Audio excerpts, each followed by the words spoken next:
When I was a scoutmaster for nearly 20 years, I often told Sasquatch stories. I had to be careful of including every detail because they were young and I needed my sleep. But today I'm going to tell you what was reported to have happened in Ape Canyon back in 1924. While I can't verify every detail of what allegedly happened there, the story of the Ape Canyon incident has become one of the most compelling chapters in Sasquatch lore. So gather close to our virtual fire as we journey back to the summer of 1924, when 5 men claimed to have experienced something extraordinary that would change their life forever.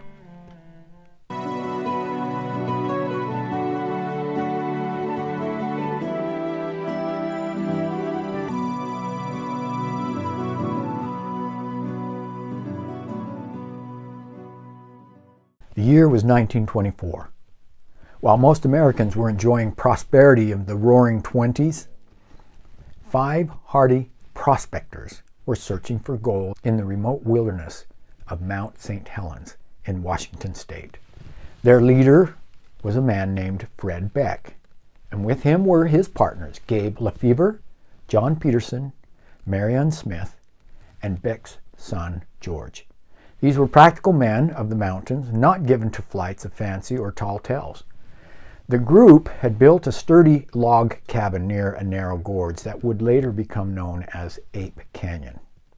For weeks, they had been working their claim, following veins of precious metal through the ancient volcanic rock. But as they worked, something strange began to happen.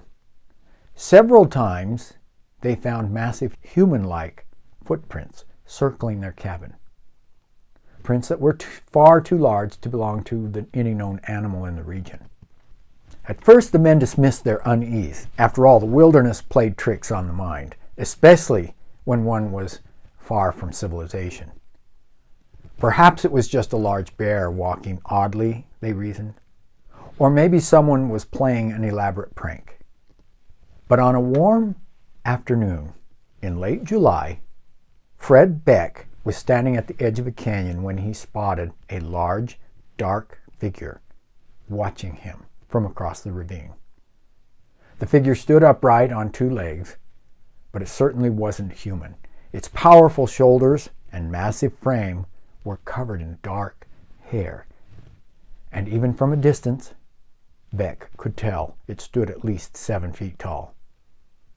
Startled and afraid, Beck raised his rifle and fired. The creature appeared to be hit, staggering backward before disappearing into the dense forest. That night, as the miners gathered in their cabin, the mood was tense. They took turns keeping watch, listening to the unfamiliar sounds echoing through the darkness outside. Then, shortly after midnight, it began. The first rock struck the roof with such force that the entire cabin shook. And then another crashed against the wall. Soon, rocks of all sizes were raining down on the cabin from every direction. Through gaps in the wooden walls, the terrified men caught glimpses of massive, shadowy figures moving around their shelter. The creatures made strange, unsettling sounds, not quite human, not quite animal, as they surrounded the cabin. The siege continued for hours. The creatures began testing the cabin's strength, pushing against the walls, and climbing onto the roof. At one point, a massive hand reached through a window opening, forcing the men to strike at it with an axe. Throughout the night, the miners fired their weapons whenever they caught sight of the attackers. But the barrage of rocks continued unabated. They were all around the cabin, Beck would later recall. He could hear them talking to each other in language that sounded like something between maybe a monkey's chatter and a man trying to speak. The men huddled together, backs against the walls, weapons ready, as the creatures tried repeatedly to force their way inside. The miners were certain that if the cabin walls gave way, they would not survive the night. Finally, as the first light of dawn began to break through the trees, the attack suddenly stopped. The forest fell silent. When the prospectors cautiously ventured outside hours later, they found massive footprints all around the cabin, along with numerous rocks that had been hurled during the night. The trees around the clearing bore scratch marks far higher than any man could reach. The miners had endured a night of terror only few could imagine.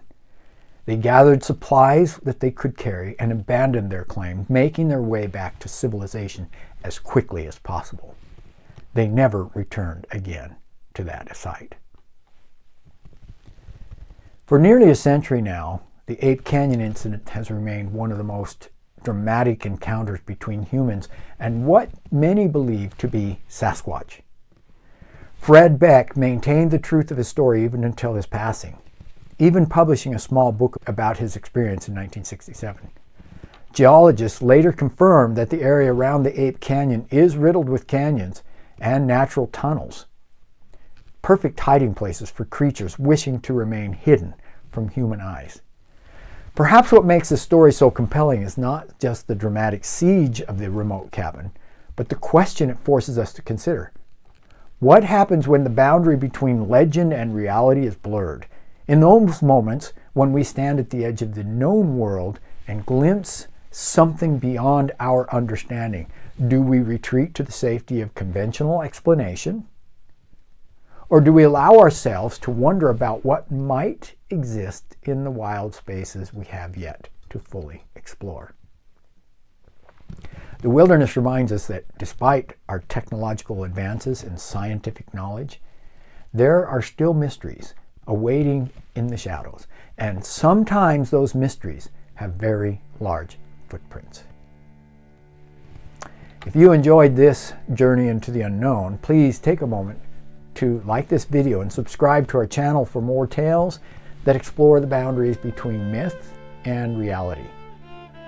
In the comments below, I'd love to hear about an unexplained experience that made you question what you thought you knew about our world. Have you encountered something in the wilderness that defied explanation? Please share your thoughtful stories below, and remember, sometimes the most important discoveries begin when we acknowledge what we don't yet understand.